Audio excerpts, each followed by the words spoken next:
What's good, everyone? This is my round 3 final team trades and captain picks. Let's get straight into it. I don't want to waste too much time. I just want to go straight into what we're doing this week. And I have done a little bit of planning. I've got my notes up in here of what my kind of view is on my current stage of the team and the future moves as well. So from what you can see, it's like a bomb's hit the team from looking at it right now. We've got Rosie needs to be moved. No, you have to move Rosie. There's no chance you're holding him. Petrarca, I am going to move. You've got a lot of bowls to hold him. He's out for at least a month, so 4 rounds at least. Yeah, you definitely got a lot of bowls if you're looking to hold Petrarca. And then, yeah, we've got a couple of the blokes that I would prefer out of the team that I am at this stage going to have to use another boost to do what I want to do today. Doesn't fill me with great joy that I am having to use as many trades as I have so far. But a lot of the moves I have made have been forced changes like Rosie and Petrarca. I don't want to have to be moving them. We've really got the injury bug in a lot of our picks. Golden, Rosie, Petrarca, all premiums that I was looking to hold for the whole year.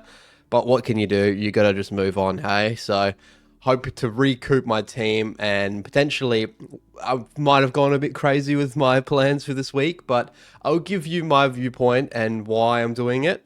Because, yeah, there's not a lot of options when we get to the forward line, and I'll explain all that. So let's get straight into it. So I've got my plan here. Right now, I'm going to get the people that are playing this week on field first thing. So Coleman comes on for Jax, who's got that bye. Lindsay, we're going to leave here. We hope he gets named. I'm not going to be moving him this week regardless if he is named or not. That will be a next week's issue if he's not named again. And then in the middle here, of course, we want Dacos back on field. Murdoch, he is out for around 1 to 2 weeks. So I'm not completely mad that we jumped on him early because we did get that 92 to use last week. So that really helped us score for the week. I'm not too mad about that. And yeah, if you jumped on him early, just hold 1 to 2 weeks. It looks like at this stage with a hamstring awareness, I believe. Bruin, of course, on field for Sharp, who I am going to look to move this week. And Smith on for Carroll as well. Carroll will be the emergency for this week. Watkins is going to probably put up a score close to that range versus West Coast at home, same time with now Rosie out as well. I think he holds the spot pretty easily, even with Wines coming back. Rucks are fine, and the Petrarca will be traded, so we'll leave him there for now. But Cook, he's coming on for Budrick. What's going on? We're not trading Budrick. Come on, son. There we are. Cook on for Budrick. Cook of 62 score, not as good as the week before, but happy to have him on the team and not having to look to get him in this week. All right, so that's what we're going to look like right now. Let's go into the future plans for the team. So what I was doing at this stage is, so Rosie, we're looking to move Rosie, and he is a premium. He's our second premium of our only 2 premiums in the defensive line. So what we're doing is we are going to have to search far and wide for who we want. Now, my target list is Lockie Ash right here. He is on my target list, but he does have a bye next round. So I'm not looking to move him this week, especially with his matchup Marvel Stadium versus Collingwood. I think that it might be worth to stay low on him for now, watch him after the bye, and then look to move him in afterwards. So what we're looking to do is looking to trade in one of his direct opponents for this week, being Dan Houston. They are looking to move everything through him. He's around, if you compare him to Dacos in the same team, Josh Dacos, he's around 100k cheaper. I think that he's going to put up scores around the same region. They're both pretty locked in around the 80 to 110 range. So looking to get Houston in. It'll make us a little bit of money as well. So if we do have to move him on later, he's going to make a little bit of money at least. But looking to hopefully hold him for the rest of the year, depending on how Collingwood run through the back line. So that's our first trade. Now, here's where we get a little bit crazy. So in our midfield, I'm not going to look into move anything other than potentially Sharp, who is a dead rookie to me at this stage with only a 14 potential injury. He's a test for this week. Yeah, I'm just looking to move him on for now. Not looking to stay in the role. And there is one bloke that I have missed out on that I need to get in. And that dude's name is Blamirez. Here we are. He's got an easy matchup this week. Once again, versus Essendon. So that could be a really big score. Potentially worth even playing him over Watkins this week. Or I might be able to use Blamirez as the loophole for Watkins. If Ramirez puts up a big score, then I can just put Watkins to the bench for Murdoch, who's not going to play this week. So that is what we're looking to do at this stage, is get in Ramirez, which means if you look at the amount of money that we have up to $565,000, which is crazy. And my last move would be forward, where we can get anything we want on table. And here's where we get a little bit crazy with it. So this is my craziest move I've done in a long time. If we go to price per point, it's no one up here, no one up here, no one up here until we get all the way down to Joe Berry forward for Port Adelaide. He is more than half the price of Petrarca. He is not going to be a keeper for the year, but this is completely matchup related. So we've got West Coast this week. At home, same time, dry conditions. It's probably locking it in for the score for this week. And then the week after, Port have Richmond. So the match up to the start for Port has been a really easy run, where the 2 weeks ago when they versed North Melbourne, we should have seen higher scores as well, but North Melbourne were great. So I'm expecting at home Joe Barry's score to be around the same as what it was this time. Maybe not as high because it was Essendon and they look like the worst team in the AFL at the moment. But I think that moving him in for now is potentially an out-of-the-box move that I don't think anyone else is looking at. This is solely targeting future plans, and I'll explain a little bit, because I have around $1 million just sitting on my bench, which is crazy for this start of the season. But I've thought, with all the bye rounds coming and having to get as many players on field as possible just for potential high scores, I think that having Joe Barry there is fine for a couple of weeks, because any of the forward options that we have at the moment, I absolutely hate. Not a single one I am enjoying at the moment. So we've got, if we go by average, Petrarca, of course, I'm going to move him out now and then get him back in at a later stage. He's a lock for me in the forward line. Everyone has Sheasel. No one's getting Lacocious. Come on. Jeremy Cameron can be up and down. Bolton is a trap. Do not fall for the Bolton trap. I have done in the past, and you're going to get 60 scores every now and then the ceiling 142. So if you're willing to ride that roller coaster, by all means. I am not. McInerney, no thanks. 77 on his bye. I'm good. Devon Robertson, who might actually be a keeper for the year. Who knows if he continues. Tracy, I'm good. Larky, he's a pillar up forward, but I'm good. But if you go down the list, there's no one here. Potentially Myers might be an option. Only 0.6% ownership. That's kind of crazy. But yeah, I'm just not looking at any of these. I'm solely going on the DPP that's going to come out, I think, round 5, round 6. So I'm looking to have Tuke Miller in here. Statistically, Miller has had a better Supercoach start to the season than Anderson has, Noah Anderson.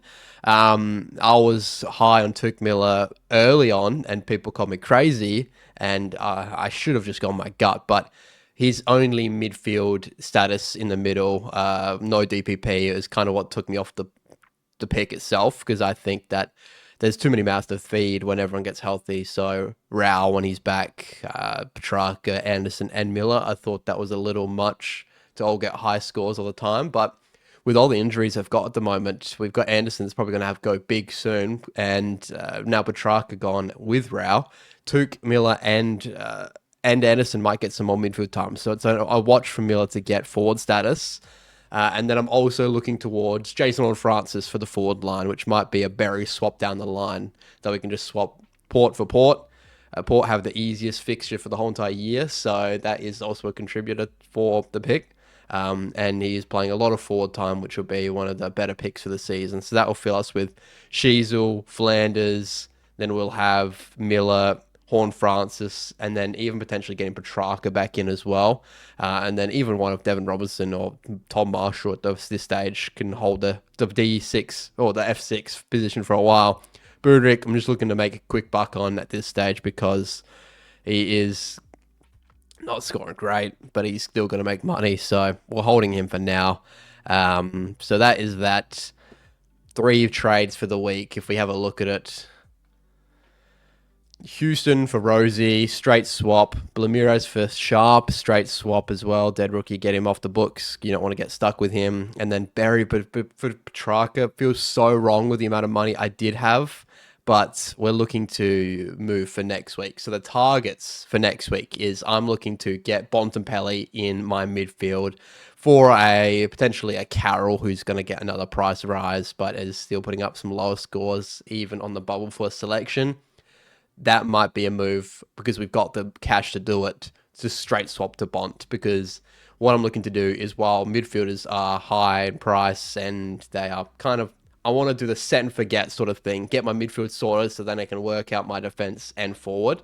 My rucks are good. My midfield is going to be the second thing that's good, and then it's on the defensive and forward line.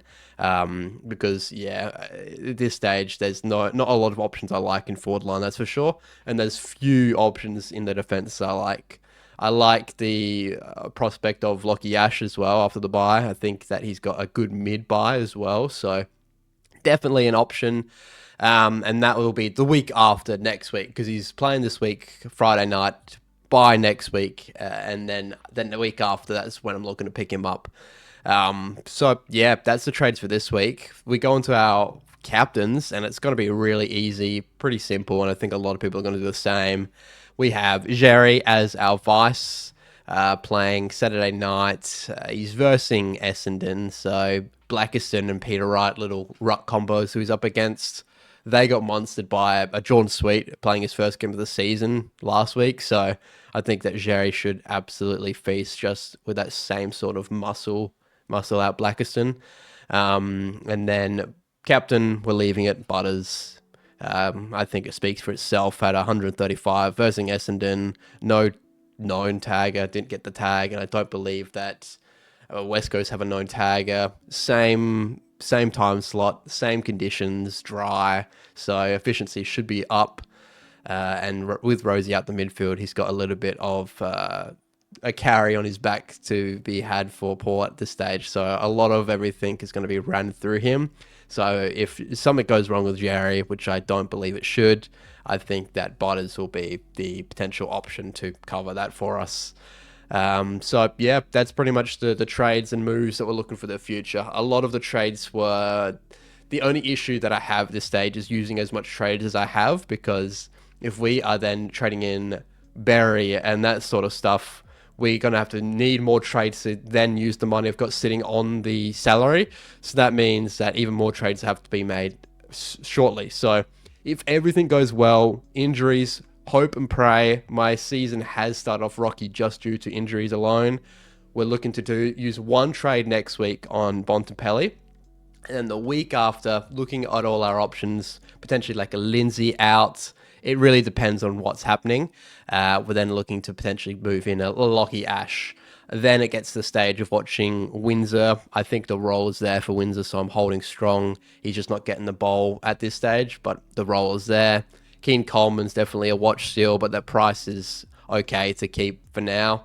There's a few things that we're going to have a look at and just watch over the next couple of weeks. Wait for the first DPP changes, and that's going to really knuckle down what the next moves are. But that's what we want. I want the Bont in. I want Lockie Ash in, but that's future moves, and that's why having the salary on the bench will allow us to just move any non-performer like Lindsay or Carroll to a premium, which is what we're doing at this stage. So suffering a little bit this week score-wise potentially. So if you're playing me in any leagues, this will be the week to try and pip me. But yeah, we'll see what happens. Hopefully a lot of these rookies can hold it out for now. But yeah, that's it. Hope it doesn't sound too crazy. I don't expect anyone to follow what I'm doing, but I kind of want to give you a little bit of an insight to the madness that I have conjured up a little bit. And yeah, let me know if this is a complete wrong move and I am looking like an idiot. What I might do is I might do a breakdown video on Joe Barry as well, just for the upcoming weekend, potentially as an option. I'm not going to say he's an absolute get him in your side sort of thing, but I am going to float it out there, maybe in a short of why he might be an option coming, just due to his price and matchup coming up. So we'll see what happens. Hey, I might look like an idiot in a week's time. I might look like an absolute genius. We'll find out.